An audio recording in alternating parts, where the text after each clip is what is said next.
All right, we'll survive. All good.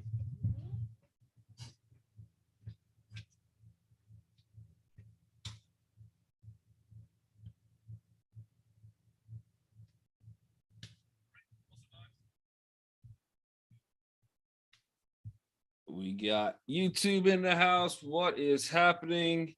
Party people. Yeah, I just thought Maloney was Tuesday. That is my fault. Looking at the calendar. I don't know. I don't know. Matt R says I heard Marta is leading the morning cheer. Uh I feel like there's probably nobody better for morning cheer than Marta, to be fair. Like out of everybody, I would just have to be like Marta, hop in. It's you now. All right, let me get trading view up and running. New share. All right. Let's start off with this SPY. Let's see where we are at. Obviously, today is political day in the US. So, for anybody that is outside of the US and maybe not familiar, although based on how much money every candidate spent on the elections, they're probably campaigning in whatever part of the world you live in as well. I don't know how else you could spend millions and millions of dollars in times when inflation is through the roof, but that's a whole different topic. That is how politics work. We will go. All right. So right now in the SPY, this is a daily chart. I do expect probably some kind of a retest. That's what I'll be looking for. I drew this line. I don't know if you guys remember. This is probably, I don't know, Thursday, Friday, whatever time frame. But I drew this line right here. That would be the retest. That would be the 618 of this entire move down. So from this top point all the way to the bottom, this is the 618. Probably going to be some kind of resistance at open. And again, I'm expecting a little bit of just retest. Let's cut down into the hourly chart. It's not that big of a potential retest. We'll see what happens. Is today going to be a shaky day in the market? I mean, at this point, what day isn't a shaky day in the market? Realistically, but with elections, like I said yesterday, I think it's priced into the market where if Republicans win, the market is priced to, it's actually priced to gain 0.7 to 0.1% gains. If Democrats win, it's priced in for -3. So we have a run up into elections that might be pricing in a Republican win tonight. We don't know. Obviously, until the data is released, which could be tonight. Most likely, some states, it will probably be like a week from now if we finally figure it out. But they've also priced in delayed results, and that's actually still bullish. They've actually priced in, like I said yesterday, if riots happen, that's actually priced in as bullish as well. So pretty much every aspect of what we think the election could be, unless we get some black swan somewhere of something. Yeah, riots are actually bullish. They got it priced as bullish. So go figure. You would think that would be a little bit more bearish, but it's not. For whatever reason, I didn't make up the survey myself, so I don't know how that affects it, but they do have that priced in there too. All right, but I would expect probably again a little bit. We had some selling at the very end of the day, but again, we are getting to that key location. This is a 618. This previous blue line I drew was a 50%. So we'll see if we can get a little rejection, and from there, we'll have to figure that out. I don't know. I don't know if I still want to kind of lean more bullish, but this would be a good spot to fade. This would be a decent spot to fade, although we on just the VPOCs, we got 1, 2, 3 VPOCs. So we're looking good in a still creating that bullish trend right now. So technically we do have a trend. I could also see 382.61 is really the next VPOC, but we're getting right into at least a retest of that initial breakdown, and we're at that 618. So I don't know if I want to go completely beyond bullish today, beyond meat bullish, but I'd still have to lean that way. And again, if we get some kind of a chop day, it's all right. We'll figure it out. We'll try to play some chop if it comes. Otherwise, I don't really see a big break in any direction yet. So here's the Qs. Qs have a little bit more room to run. Again, this would be a retest gap, so probably not buying at open is a little bit more beneficial. Wait for some kind of pullback. If we could get that pullback, great. But we'll probably be waiting a little bit more for that pullback. And then we're looking at 272.63 would be the high of the day if we get something crazy in a bullish direction. So what I would like to see happen, again, this is what I would like, not what has to happen, but I think we get some kind of a pullback to some extent, and then we trot along bullish. We probably get a little rejection here. There's a longer term downtrend. We also have our VPOC. So somewhere up in this area right here is where I'm expecting a little bit more of a challenge to see if we could actually break through or not. But otherwise, yeah, with that pullback, I think is a buy the dip opportunity for both spies and Qs. A little bit more to the Qs than the spy is how I probably look to classify that. Tesla. Michael Holt says, historically, what happens after elections?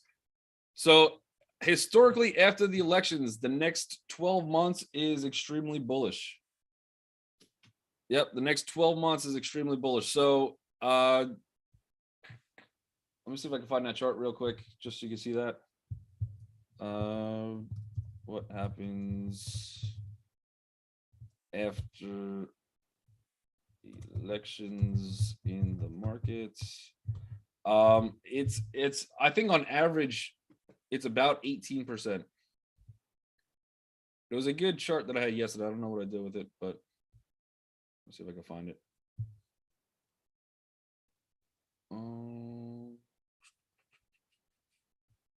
No, that's not the right link. Yeah, but on average for the next 12 months, it's about 18% gains, and that's in regardless of if it's Democrats that win, that's regardless of if it's Republicans that win, but historically also when it has been a mixed bag, meaning that you have, let's say for this instance, Democratic president and Republican House or Senate, and then vice versa, Republican and then Democrat, it's been actually better for the markets. So historically we've been good. The first 3 months have been a little shaky. A lot of them, most of them have had some really good results. I think there was one quarter one quarter after the election where it was like a negative 0.4, and even that pulled out a positive 12 for the year. So historically, it's actually been very good for the markets. Historically, everything just works, just not on all time frames. Exactly. Yep. But if history repeats itself, and again, the one big difference too, let me go pull up Tesla real quick, but the one big difference is, and again, I'm sure in each political time frame there was still major issues and 2008 housing collapses and things like that. The one issue that is first and foremost is going to be inflation, right? So we have inflation, and that's going to be is that going to now counter some of the maybe positive gains that we would normally see? That story is not told yet, but we will definitely find out for sure. You got Tesla gapping down. This is also a retest gap, by the way. So again, it looks very short, not a great open whatsoever for Tesla. We're getting to a very key spot on Tesla where there is no volume. Let's see if I could do weekly with this volume chart. Yeah, we're pretty much right into doomsday area on Tesla. So somewhere anything under probably 188, somewhere in that zone. There's zero volume from any institutional buying at any of those levels. And we could see for sure, we could definitely see Tesla get back to 140. Anywhere from 140 to 160, I'll give it that range, probably even lower than that. 155 to 140 would be the next stop on Tesla. If and it doesn't look like we're holding much of anything. So on a weekly basis, not a lot in that zone, and we could see a much bigger drop on Tesla. It does look extremely weak. Again, I wouldn't short directly at open today. I would be waiting a little bit. and we'll go from there. But yeah, so most likely it seems to me like shorting a retest would make a lot of sense on Tesla. We'll watch for that to happen. What time frame are you on, Jose? I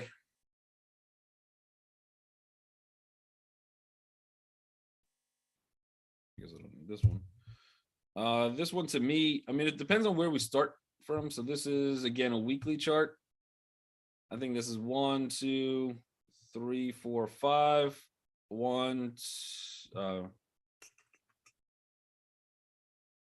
This is probably the maybe ABC. This is a new 1, 2, something like that. Could happen. Weekly chart looks decent though, in terms of possibly hitting some kind of resistance. Nice little gap above that little downtrend. I don't know how much that downtrend plays in today. Let's go to a daily chart.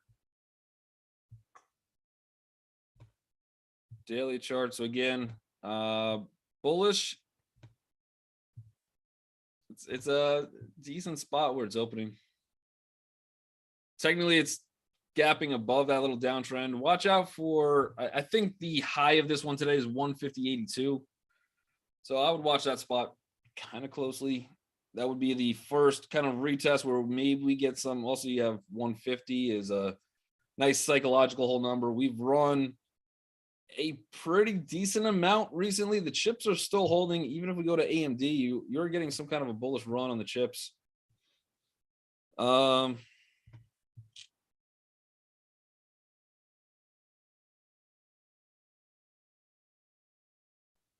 Yeah, into again, we're just into a little bit of resistance. If we could get if AMD could get above 64.59, we have a lot of room up to $68, and we can see a decent little pump. Also consider this though. Again, this is the daily chart. Look where that volume came in. So we had huge volume, a little bit of a bear trap. We kind of almost retested that one with this wick, and we're now gapping above all that volume. It might be a very small retest, but I'd be very interested in going long on AMD. Not only that too, but here's your next big volume candle, which is even bigger. We're gapping above that too. Yeah, I would be very interested in AMD long. Jordan says, news this morning, NVIDIA has produced a new one that meets all regulations and is about to begin mass producing.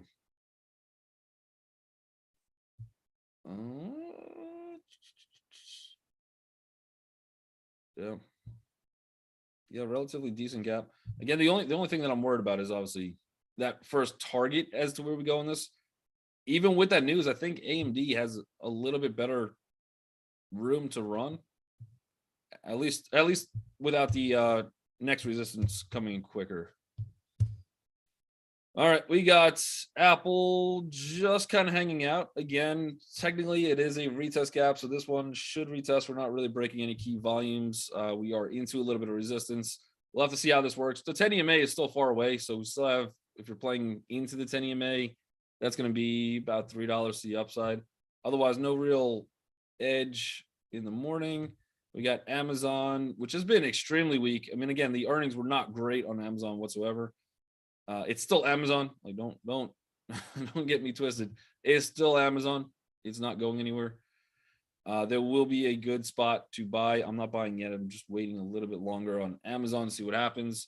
And again, we're kind of just in no man's land. We do have, at least on a positive basis, on Amazon.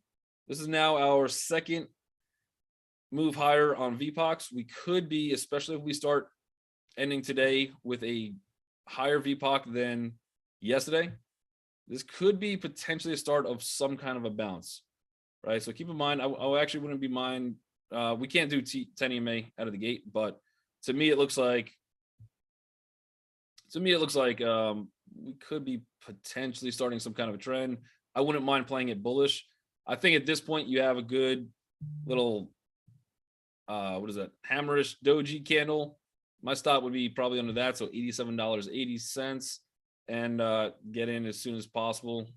Would be as soon as we get a good setup, good candle, go bullish to 10. The TTM is not going to be too terrific on it. Not yet. Let's run through a couple more. We got 2 minutes and 30 seconds left. We got Boeing.